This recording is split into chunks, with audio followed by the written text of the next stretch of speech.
every kid, every day. And so now being online or using things, reading things on your computer, it's helping with, magazines and books and things like that. I personally still like to hold a book in my hand, but then you go to the library. But anyway, those kinds of things that you use, think about it. Think about all the products that you use, and think if there's some different ways of doing it or buying from a different supplier that may be more sustainable. And then the last one, that forestry certification, that deals with companies that when they're using wood products for whatever they're making, they are getting it from areas that are forestry certified, which means they're going in and they're saying, okay, this is a sustainable forest, or they're planting more after they get done, and they get a certificate for that. They have to actually prove that they're doing that. Okay, we're back to this picture. Does anybody know where this is? This is in Geauga County. Actually, it's a little bit away from Ladue. Okay, think of where 422 crosses 44. Okay, in the southwest corner, there was a big woods there. It was many acres. And about 6 or 7 years ago, they went in and they did this. Okay, if you go that way, if you come in on 422 and you're going east, you can see how much it was cut. It doesn't look as bad now because of things are regrowing. But they went in, they cut it all, they left part of it, and they plopped a for sale sign in the middle of it as property that could be developed upon because it's near the highway. Okay, now 6 years after that destruction, this was taken in 2012. This was taken the other day. It doesn't look like it because I'm at a different angle, but this is all gravel that they have spread in here. These trees are not very tall, but they're trying to come back. The fast-growing species, red maple, and there's some species in there that aren't native that come in just because they can, and they start growing up. But, it's interesting, they put in a silt fence to potentially capture the runoff before it enters onto Route 44. It's still not being utilized. Okay, what are some of the things that have moved in? Common teasel, pretty common invasive species, is over a good part of that area, especially the area that's out by the road. Canada thistle, this is Queen Anne's lace behind it. Most people, it's not a native plant, but it's not necessarily considered an invasive plant. But Canada thistle, it will take over that whole property if given a number of years. And it is also allelopathic, which means it puts a chemical in the soil that doesn't allow other plants to grow around it, so that it has a monopoly, and it does very well. Like a walnut tree, black walnut tree. Here's your runoff. Here's 422 back here, here's 44. All of this, even after 6 years, and then putting a gravel base down to try to help not have continual erosion. It still erodes, it still comes out into the street. If you were to walk down here, you would see a nice big long trail of silt that's running down the street with a bunch of erosion at the road's edge. So, the habitat still tries to rebound. The little trees that were, now they're getting more sun because the other trees were cut down. There's a lot of down logs still remaining. A lot of wood was taken from the site. But unfortunately, we do things like this. We go into a wooded area and we say, okay, we're going to make a development here. It's going to look great. It's got all these trees. Well, unfortunately, they go in and they cut down all the trees. And then they put in grass.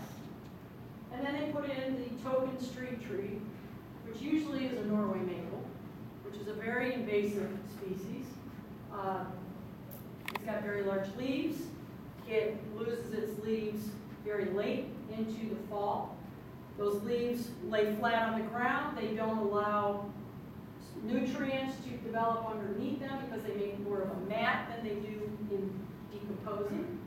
They also leaf out very early in the spring, before our other trees, which keep our woodland wildflowers from blooming because they're under the shade already when they're supposed to be getting sun in the spring when the other trees haven't opened up yet. So Norway maples can be, a serious detriment to a landscape. Now, you come in here and you do sort of the same thing. You build these properties, you're putting your little token tree in a little 3-foot by 3-foot square. How are those roots going to get any water? Okay? You have a sidewalk, you have a road, you have driveways. Believe you me, the root system for these trees go way farther than this little opening right here. And if all the other water is being channeled into the storm sewers, it's not going into the ground where those trees are. So, several years later, those trees are stunted, they don't do well. They cut them all down and they put in a tree that can handle a little 3-foot opening. And for those of you that haven't gotten the rain that some of you have gotten, these trees start to brown because they're not getting enough water. They're certainly not getting nutrients, and they're likely getting road salt in the winter when the streets are salted for the snow. So, the other thing that they tend to do is they plant very large trees. They don't start off large, but they get to be very large under the power lines. And then they grow up, and they're hitting the power lines, so they come in and they make these wonderful holes to let the power lines go through. Or they cut down the tree altogether, and they put a smaller tree in of the same species. So that it starts all over again. So, some of our practices could be improved upon. And I know there are people in here that know this. I know, like I said, that I'm preaching to the choir, but sometimes we don't think about it. Okay, so these next several slides will be a series that will list the problem in purple with a little description, and then the items in red will give us some fix-its or things we can do to try to help it. So when you think about the types of habitat fragmentation and clear cutting, when we do these housing developments or malls or business parks, we typically go into a new area, we cut it to the ground, and we start an upscale area that usually takes up many, many acres. How many of our malls no longer are malls? They're done for because we've moved out to a new area. And we all have nice, fancy storefronts and things like that. But that new area was a forest and was cut down to provide for the businesses that weren't doing so well in the mall, or people weren't going, whatever. People tend to like to go to these great little places that are new, and they visit it for a while, and then who knows. But what we have here is, areas that once were developed. Maybe they were brownfields, maybe they were large factories back in the day. And of course, as things changed and the whole economic impact hit these areas, the factories may have gone out of business, but the land is still there, the land has been abused to some degree, there's probably been chemicals, or there's probably been things dumped there because, well, nothing else was there, we might as well put things we don't want over there. Same thing with housing developments.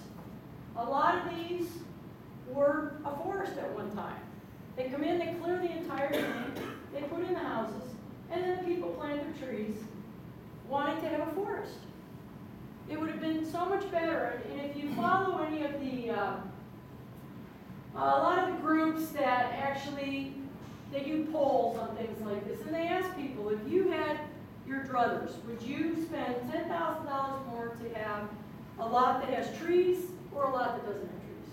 And hands down, overwhelmingly, the people say, well, I'd rather have the trees. So the reason we clear is because it makes it easier for the developer to come in and plant a bunch of homes in there, and then later come back and plant a bunch of trees in there. Same kind of thing. We're getting a lot of these little infrastructure projects that are doing very well. They've gone into some of these really urban areas. They have started a revitalization. So reusing these areas like the brownfields or infill development or old ag fields, things like that, and they're making them parks, or they're making them a bike trail going through there, or they're making it an area where there might be some green space in addition to some retail development or some, apartment type housing where they're doing a cluster. Something else, when they do neighborhood developments, it's so much better environmentally if the homes or the buildings are clustered together, and then the bulk of the property, certainly more than half, could be devoted to green space or open space. Meaning, leave the woodlands, put in water features, ponds, wetlands, meadow areas that are planted with pollinator plants, things like that. And then run your walking trails through here. People are so much much happier when they're able to go out, walk around, take a look at these things in nature, and they don't have to go far from their homes. They can step out their door. So these types of developments and utilizing open space rather than putting a bunch of grass in and mowing that grass is really important. I have a neighbor that has 5 acres of grass, basically. And my yard is filled with all kinds of stuff. And he comes over, knocks on my door, and asks me if he can come take pictures of butterflies on my